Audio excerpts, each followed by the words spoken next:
Gramargat Cancorla. To ask the Minister what improvements and strengthening and safeguards have been put in place regarding the use of Irish funds abroad, particularly following the misappropriation that was discovered in Uganda in November 2012. Minister.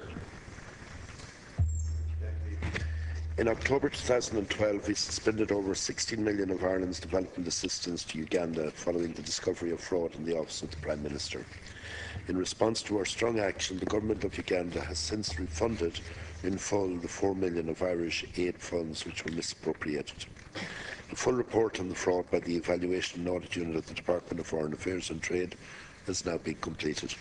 The report concludes that adequate steps were taken to recover the funds involved and to strengthen our own systems and redirect our aid through non-governmental channels. In addition, reviews of the internal controls and risk management systems in all Irish aid partner countries, including Uganda, have been completed by the Evaluation and Audit Unit. The recommendations of these reviews are being implemented as a matter of priority. The Irish aid programme has a strong focus on development results. All of our programmes are robustly appraised. All partners, including NGO partners, are monitored regularly with periodic field visits to ensure results are being achieved and that we are getting good value for money from our support. I am satisfied that our strong oversight of the aid programme ensures that the valuable support provided by Ireland is reaching the intended targets and is making a real contribution to improving the lives of some of the most vulnerable people in the world.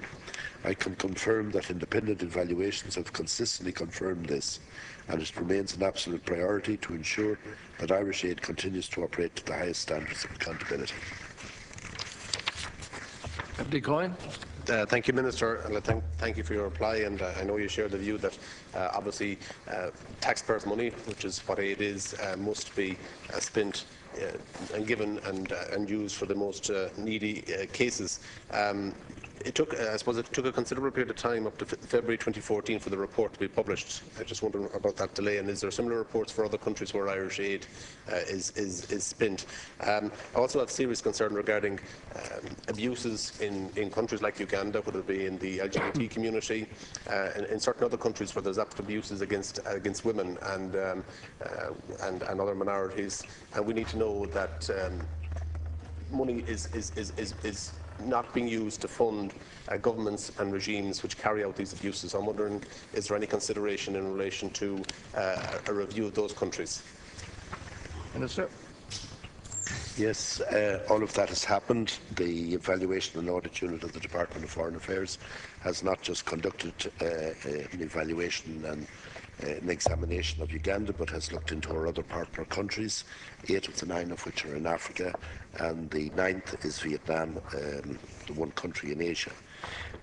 We have taken the very deliberate step to avoid engagement with the Ugandan government as a result of the fraud, and all of the funding that goes through to Uganda now goes either directly to the Irish Embassy, to the various projects that we're engaged in. We're engaged very much in education projects, in HIV and AIDS and gender-based violence and governance and livelihoods projects. So it goes to the poorest areas in the country, and it is either done directly through the Irish Embassy in Uganda, or it is through a number of trusted NGOs. And of course, our NGOs are very carefully monitored and evaluated as well. They have to provide, any NGO that gets more than 100,000 in funds from the Irish government has to give an annual report. It has to give a clear account to a memorandum of understanding that is signed with Irish Aid in advance. And there has to be clear transparency and accountability about the use of all the money that is there. Incidentally as well, any salary over 70,000 has to be made public, so that we could, if you like, give a good model of behaviour in relation to all charitable organisations in how to deal in a transparent and accountable way with the salaries that they pay to their senior people. Thank you. Deputy Coyne. Thank you, Minister. I'd like to welcome that and that change that you're dealing with the Ugandan, or the embassy, Irish Embassy in Uganda, and the NGOs, and giving aid directly to the people, and that's certainly very welcome. Is there a similar policy in relation to the other partner countries in Africa? Thank you. Minister.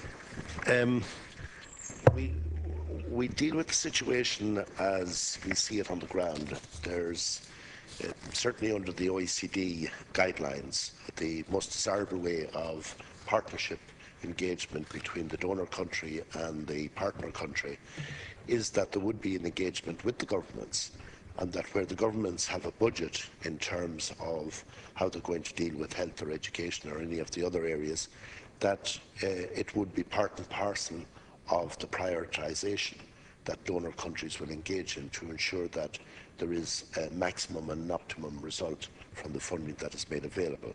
But where there is any suspicion that there might be any fraud, then that is bypassed, or any possibility of corruption. And it is made on a country-by-country basis in that respect, and Uganda is one example of that. And of course, the other side of the question, which I didn't quite answer when I replied there, was the whole question of human rights and LGBTI.